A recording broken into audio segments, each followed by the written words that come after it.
Good evening बच्चों, I am Sheshnath Thakur. Target with सोनोमी family में आपका स्वागत है। हम लोग पढ़ रहे थे हैज हैव हैड का प्रयोग, लेकिन आप लोगों ने कमेंट किया है कि सर टेंस पढ़ाइए, तो हमें आपके मर्जी से ही चलना है। आज टेंस पढ़ेंगे। आप लोग बहुत टेंस पढ़े होंगे और मैं भी टेंस आपको बता रहा हूँ। चलिए बिना विलंब किए अपने टॉपिक पर चलते हैं। टेंस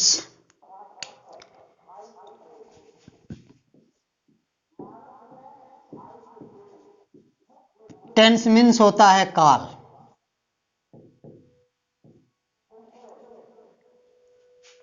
लेकिन यह टेंस आया कहां से है? तो यह लैटिन भाषा के टेम्पस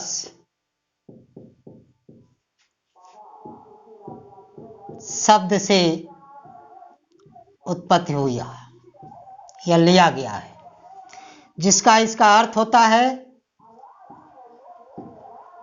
समय, टाइम। ठीक है, यानी टेंस जो होता है लैटिन भाषा के टेम्पस शब्द से बना है। इसका उत्पत्ति हुआ है लैटिन भाषा के टेम्पस शब्द से, जिसका अर्थ होता है टाइम, और तभी से टाइम एंड टेंस हो गया। ठीक है,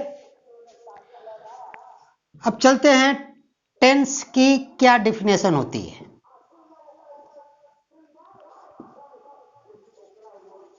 टेंस का डिफिनेशन होता है कि tense is the verb of the form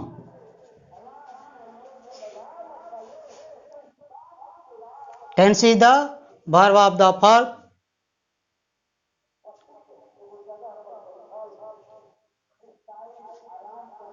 which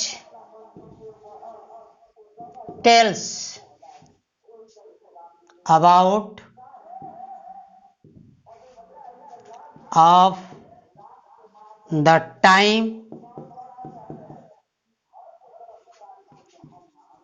of the action या वर्क। वर्ब टेंस वह होता है जो हमें वर्ब का फॉर्म के बारे में बताता है, यानी कार्य के बारे में कि कार्य कैसे हुआ है। ठीक है, उसी को हम टेंस कहते हैं। यह टाइम प्लस एक्शन या work is equal to tense. ठीक है, जैसे आप लोग 2 + 2 इज इक्वल टू 4 पढ़ते हैं, 2 + 2 इज इक्वल टू 4, या 2 2 + 4। इसी तरह टाइम प्लस एक्शन या work is equal to tense होता है। ठीक है, यह टेंस जो होता है यह 3 तरह का होता है: पास्ट,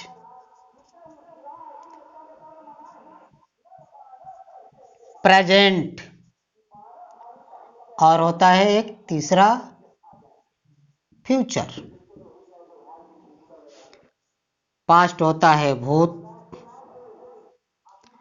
या होता है वर्तमान, या होता है भविष्य।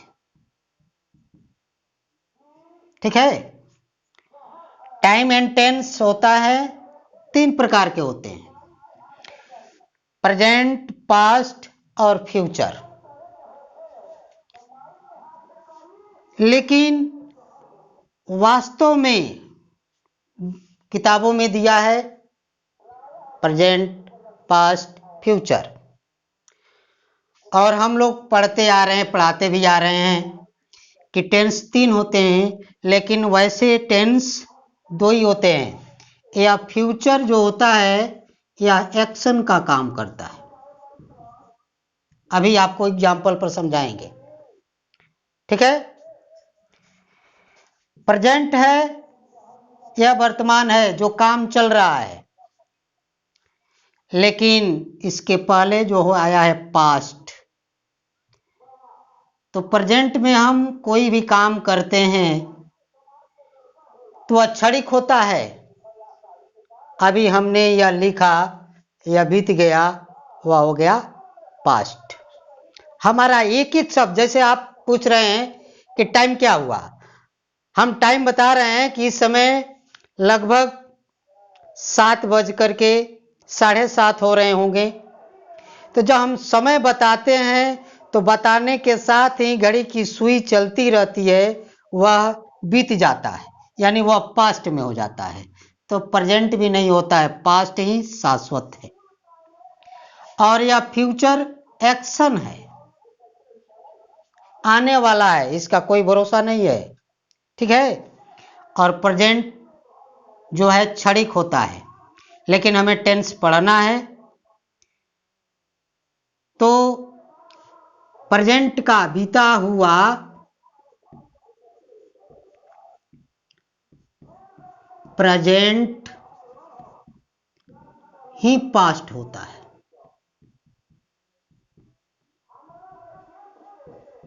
ठीक है। जो प्रेजेंट का समय है, वर्तमान समय, वह बीत जाता है, वही पास्ट होता है। और हम लोग जो हैं 3 कालों में जीते हैं।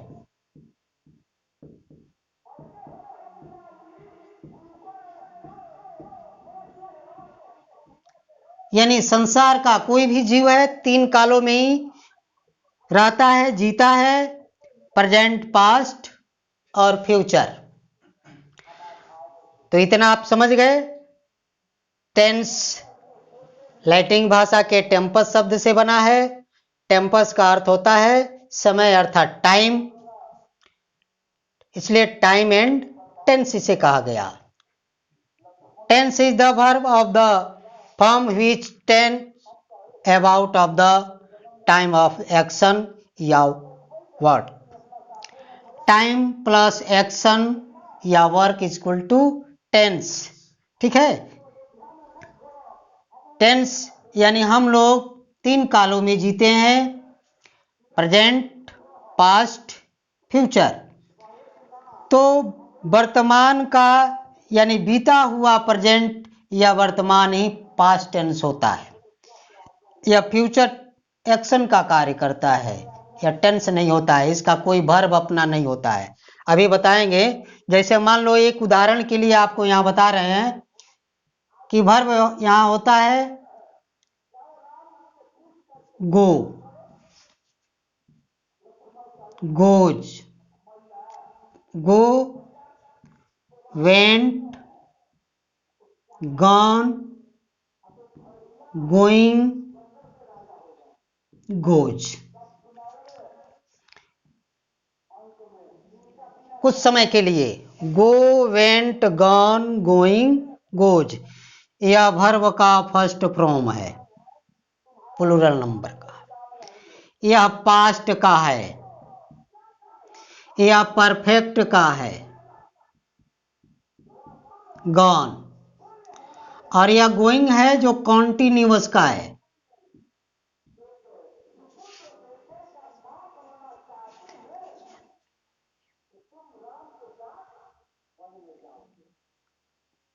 कॉन्टिन्यूअस।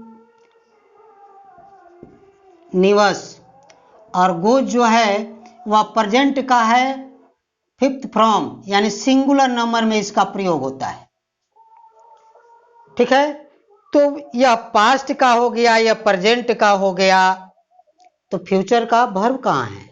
इसलिए हम फ्यूचर को टेंस के अंतर्गत नहीं लेते हैं, लेकिन हम इसका अध्ययन करते हैं। ठीक है, तो आप इसका स्क्रीनशॉट ले लीजिए और उसके बाद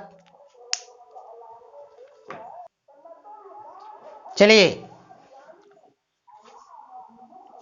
प्रेजेंट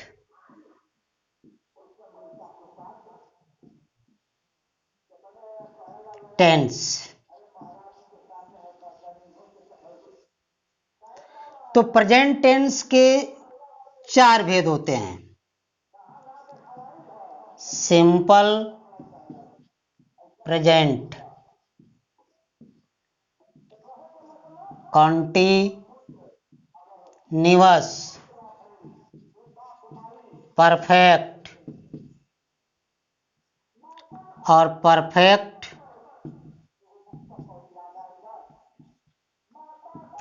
कॉन्टिन्यूअस। ठीक है, प्रेजेंट इंडेफिनिट इसको कहते हैं, इनडेफिनिट या सिंपल प्रेजेंट। प्रेजेंट कॉन्टिन्यूअस जो जारी रहता है, परफेक्ट जो पूर्ण होता है, या अपूर्ण और अपूर्ण, जारी भी है और कुछ काम पूरा भी हुआ है।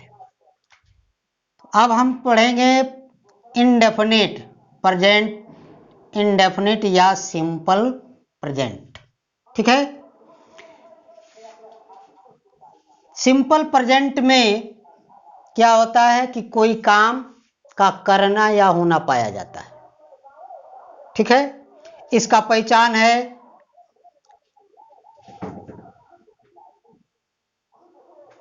अंत में ता है, ते हैं, ती है, ताहूं आदि शब्द आते हैं। या आपका वाक्य हो गया कर्ता, कर्म और क्रिया। क्रिया के अंत में ता है, ते हैं, ती हैं शब्द आते हैं, वह प्रेजेंट इंडेफिनिट या सिंपल प्रेजेंट का होता है। लेकिन इसमें हैबिचुअल यानी आदत होना चाहिए। ठीक है, यूनिवर्सल ट्रूथ यानी शाश्वत अकाट्य सच्चाई होना चाहिए, आशा होना चाहिए। ठीक है, वह उसका भाव देता है, तभी हम प्रेजेंट इंडेफिनिट मानते हैं। जैसे एक आप उदाहरण दे रहे हैं, मैं तुम्हें जान रहा हूं, मैं तुम्हें जान रहा हूं। अब आप कहेंगे कि यार आ रही कॉन्टिन्यूअस का टेंस है, तो फटाक से बनाएंगे आई एम नोइंग यू, मैं तुम्हें जान रहा हूं। ठीक है, तो यह ऑन गोइंग है, चलता है, काम कुछ देर के बाद समाप्त हो जाएगा। तो क्या कुछ देर के बाद मैं तुम्हें नहीं जानूंगा? इसलिए वाक्य गलत है। इसका वास्तविक होगा आई नो यू, मैं तुम्हें जानता हूं, जान रहा हूं। यह गलत होता है, बोलने के लिए मैं तुम्हें जान रहा हूं, यह होता है आई नो यू। एक और ले लीजिए एग्जाम्पल, सूर्य पूरब में निकलेगा। देखिए यह फ्यूचर आगे की जाए तो आप फटाक से फ्यूचर में चले जाएंगे कि the sun will rise in the east, सूरज पूरब में निकलेगा, यानी पहले नहीं निकलता था। या सिंटेक्स के अनुसार वाक्य गलत हो जाएगा, और यह सूरज पूरब में निकलता है शाश्वत सत्य है, तो यह प्रेजेंट इंडेफिनिट में बनेगा the sun will rise in the east, यही सत्य है। The sun will rise in the east. इसलिए यह बताए हैं इसलिए कि आप ताते ती पर मत जाइएगा, ठीक है। वाक्य में ता है, ते है, ती आएगा तो आप प्रेजेंट इंडेफिनिट समझ लेंगे। लेकिन कभी कभी ऐसे भी आ जाता है जो शाश्वत सत्य होता है, आदत दिखाता है उसका, और वह दूसरे फ्यूचर में होगा या कॉन्टिन्यूअस में होगा, आप उस टेंस में बनाएंगे तो वह वाक्य गलत हो जाएगा। इसलिए वाक्य के सेंस को देखना चाहिए और सेंस के अनुसार वाक्य को बनाना चाहिए। आप इसे स्क्रीनशॉट ले सकते हैं। चलिए, तब इसको बनाने के लिए कौन सा स्ट्रक्चर का प्रयोग करेंगे? सिंपल में सभी बताते हैं, सब्जेक्ट प्लस वर्ब का फर्स्ट फॉर्म प्लस यस या ईएस प्लस ऑब्जेक्ट या अदर वर्ड। अब यस या ईएस हमें जोड़ना है तो किस सब्जेक्ट के साथ जोड़ेंगे, कहाँ जोड़ेंगे? लड़के सस्पिशन में पड़ जाते हैं, ठीक है। इसलिए आपके लिए मैं स्पष्ट बता देना चाहता हूं कि subject he, she, it, noun, third person singular number हो तो वर्ब का फर्स्ट फॉर्म लिख करके यस या ईएस जोड़ दीजिएगा और उसके बाद ऑब्जेक्ट, ठीक है। और यदि subject I, you, we, they, first, second और थर्ड पर्सन प्लूरल नंबर हो तो वर्ब का फर्स्ट फॉर्म लिख करके ऑब्जेक्ट लिखते हैं। इसके साथ, इस सब्जेक्ट के साथ वर्ब में आई ई एस नहीं जोड़ते हैं, ठीक है। अब यस या ई एस कहाँ जोड़ते हैं? वर्ब का अंतिम अक्षर O, S, double S, C H, X आवे तो हम ई एस जोड़ते हैं, बाकी में एस जोड़ते हैं। जैसे वह स्कूल जाता है, ही, वो आ गया E S, goes to school, ठीक है। वह स्कूल जाता है, ही गोज टू स्कूल, तो यह वर्ब का अंतिम अक्षर देख लीजिएगा, O S, double S, C H, X आएगा तो इसमें ई एस जोड़िएगा और बाकी जो भी आएगा उसमें एस जोड़िएगा, लेकिन केवल इसी सब्जेक्ट के साथ, ठीक है। और सिंपल में बनाना होगा तो 1 2 3 और इसको करेक्ट करके लिख दीजिएगा 1 2 3। अब उसमें यस या ई एस जोड़ दीजिएगा, ठीक है। अब आप इसको नोट कर लीजिए। और सबसे बड़ी चीज है कि जिस तरह से आप कमेंट किए हैं तो प्यारे बच्चों, हमें यह उम्मीद है कि आज लगभग नहीं तो ज़्यादा 100 से अधिक सब्सक्राइब कीजिएगा। तो अगर वीडियो आपको अच्छा लगता है तो आप इसे शेयर कीजिए अपने मित्रों में जो नहीं पढ़ते हैं, बेकार में घूमते हैं, तो उनके पास शेयर कीजिए, सब्सक्राइब कीजिए और बेल आइकन को दबा दीजिए ताकि सुबह उठते ही आपको जो भी यहाँ से नोटिफिकेशन बनेगा, वीडियो बनेगा तो आपको मिले और आप इसका लाभ उठा सकें। जय हिंद, जय भारत।